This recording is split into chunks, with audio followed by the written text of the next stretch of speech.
n-нің 200 дәрежесінен 5-тің 300 дәрежесі үлкен теңсіздігін қанағаттандыратын ең үлкен бүтін санды табыңдар.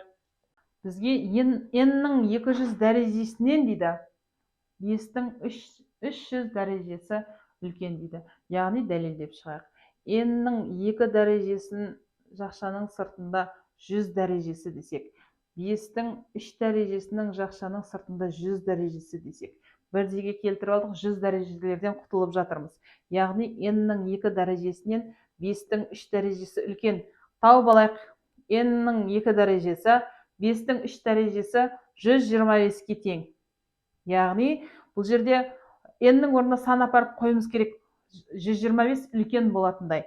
Яғни 10-да апарсақ 100 болады, 100-ден кейін тағы да бар, 10-нан кейін 11-дің 2 дәрежесі дегеніміз ол 121-ге тең.